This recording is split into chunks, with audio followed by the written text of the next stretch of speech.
from the look of it, what's the turnout like? Well, it's difficult to say just by observation, but I've heard people complain that the lines seem to be moving slowly. I don't know if that is an indication of high voter turnout or just that the process is going slowly. But people have had to wait in lines for a very long time.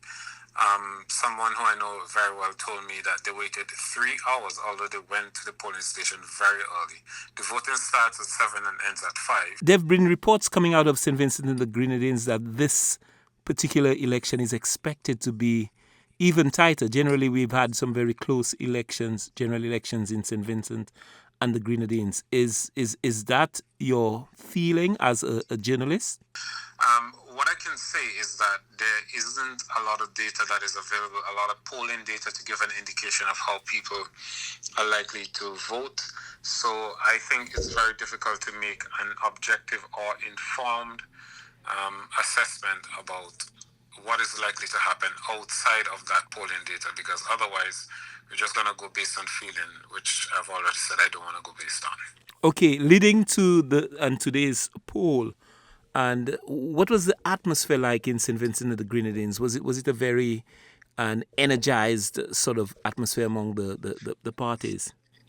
It was. I actually said that St. Vincent and the Grenadines were going to have three carnivals this year. We had one in July, the election campaign, and then we have our 9 mornings, which is our Christmas festival.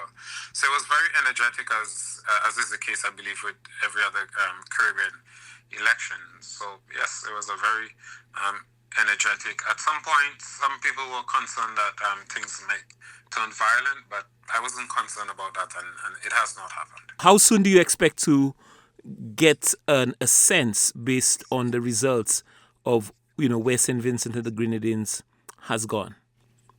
Well, the results are likely to begin trickling in from probably around 6 o'clock.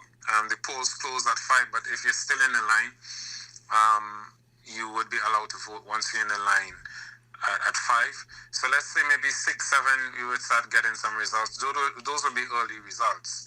So I generally, our election counts, they're done pretty quickly. So maybe by 10 p.m. we might know the full results, and probably by 8 we might get a sense of where things are going.